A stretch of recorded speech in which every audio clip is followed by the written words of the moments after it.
पूस की रात। मुंशी प्रेमचंद। हल्कू ने आकर स्त्री से कहा, सहना आया है, लाओ जो रुपये रखे हैं उसे दे दूं।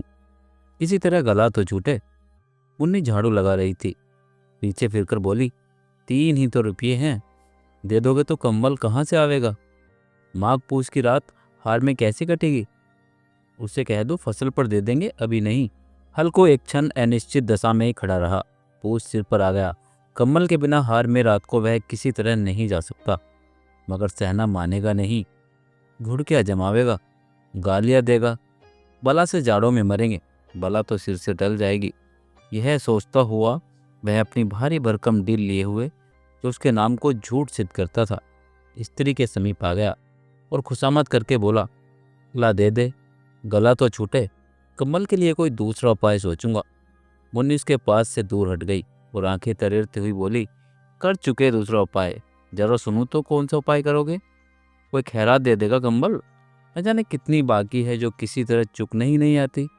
मैं कहती हूँ तुम क्यों नहीं खेती छोड़ देते? मर मर काम करो, उपज हो तो बाकी दे दो। चलो छुट्टी हुई, बाकी चुकाने के लिए ही तो हमारा जन्म हुआ है। पेट के लिए मजदूरी करो, ऐसी खेती से बाज आए। मैं रुपये ना दूंगी, ना दूंगी। हल्को उदास होकर बोला, तो क्या गाली खाऊं? मुन्नी ने तड़प कर कहा, गाली क्यों देगा? क्या उसका राज है? मगर यह कहने के साथ ही उसकी तनी हुई भौहें ढीली पड़ गई। हल्कू के उस वाक्य में जो कठोर सत्य था, वह मानो एक भीषण जंतु की भांति उसे घूर रहा था। उसने जाकर आले पर से रुपये निकाले और लाकर हल्कू के हाथ पर रख दिए। फिर बोली, तुम छोड़ दो, अब किसे खेती? मंजूरी में सुख से एक रोटी तो खाने को मिलेगी, किसी की धौंस तो न रहेगी। अच्छी खेती है, मजूरी करके लाओ, वह भी उसी में झोंक दो, उस पर भी धौंस। हल्कू ने रुपये लिए और इस तरह बाहर चला मानो अपना हृदय निकाल कर देने जा रहा हो।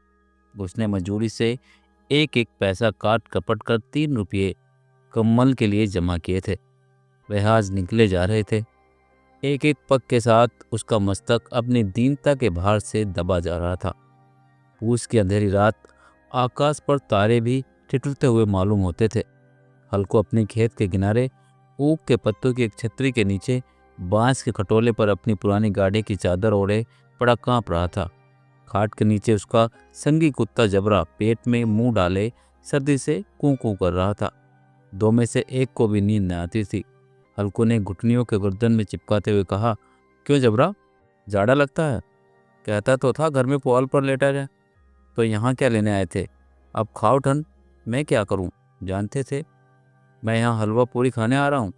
दौड़े दौड़े आगे आगे चले आए, अब रो नानी के नाम को। जबरा ने पड़े पड़े धूम हिलाई और अपनी कूकू को दीर्घ बनाता हुआ एक बार जम्हाई लेकर चुप हो गया। उसकी स्वान बुद्धि ने शायद ताड़ लिया, स्वामी को मेरी कूकू से नींद नहीं आ रही है। हल्कू ने हाथ निकालकर जबरा की ठंडी पीठ सहलाते हुए कहा, कल से मत आना मेरे साथ, नहीं तो ठंडे हो जाओगे। यह रान पछुआ न जाने कहाँ से बर्फ ले आ रही है। उठूं फिर एक चिलम भरूं। इसी तरह रात तो कटे, 8 चिलम तो पी चुका। यह खेती का मजा है, और एक एक भगवान ऐसे बड़े हैं जिनके पास जाड़ा जाए तो गर्मी से घबरा कर भागे। मोटे मोटे गद्दे, लिहाफ, कंबल, मजाल है जाड़ा क्या गुजर हो जाए। तकदीर की खूबी, मजदूरी हम करें, मजा दूसरा लूटे। हल्को उठा, गड्ढे में से जरा सी आग निकाल कर चिलम भरी। जबरा भी उठ बैठा। हल्कू ने चिलम पीते हुए कहा, पिएगा चिलम? जाड़ा तो क्या जाता है, जरा मन बदल जाता है। जबरा ने उसके मुंह की ओर प्रेम से छलकती हुई आंखों से देखा। हल्कू आज और जाड़ा खा ले, कल से मैं यहाँ पुआल बिछा दूंगा, उसी में घुसकर बैठना, तब जाड़ा ना लगेगा। जबरा ने अपने पंजे उसकी घुटनियों पर रख दिए और उसके मुंह के पास अपना मुंह ले गया। हल्कू को उसकी गर्म सांस लगी। चिलम पीकर हल्कू फिर लेटा और निश्चय करके लेटा कि चाहे कुछ हो जाए, अब की सो जाऊंगा। पर एक ही क्षण में उसके हृदय में कंपन होने लगा। कभी इस करवट लेटता, कभी उस करवट, पर जाड़ा किसी पिशाच की भांति उसकी छाती को दबाए हुए था। जब किसी तरह न्याद आ गया तो उसने जबरा को धीरे से उठाया और उसके सिर को थपथपाकर उसे अपनी गोद में सुला लिया। कुत्ते की देह से न जाने कैसी दुर्गंध आ रही थी, पर वह उसे अपनी गोद में चिपटाए हुए ऐसे सुख का अनुभव कर रहा था जो इधर महीनों से उसे न मिला था। जबरा शायद यह समझ रहा था कि स्वर्ग यही है और हल्कू की पवित्र आत्मा में तो उसे कुत्ते की प्रति घृणा की गंध तक न थी। अपने किसी अभिन्न मित्र या भाई को भी वह इतनी ही तत्परता से गले लगाता। वह अपनी दीनता से आहत न था जिसने आज इसे इस दशा तक पहुंचा दिया। इस अनोखी मैत्री ने जैसे उसकी आत्मा के सब द्वार खोल दिए थे और उनका एक एक अणु प्रकाश से चमक रहा था। सहसा जबरा ने किसी जानवर की आहट पाई। इस विशेष आत्मीयता ने उसमें एक नई स्फूर्ति पैदा कर दी थी जो हवा के ठंडे झोंकों को तुच्छ समझती थी।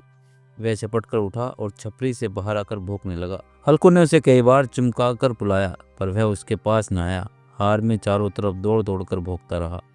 एक क्षण के लिए आ भी जाता तो तुरंत ही फिर दौड़ता। कर्तव्य उसके हृदय में अरमान की भांति ही उछल रहा था। रात में खेत जानवरों द्वारा चौपट हो जाता लेकिन ठंड से ठिठुरते हल्कू को उठने की हिम्मत नहीं होती। सुबह मुन्नी खेत बर्बाद देखकर चिंतित होती है लेकिन हल्कू को खुशी होती है कि अब उसे ठंड में खेत में नहीं सोना पड़ेगा।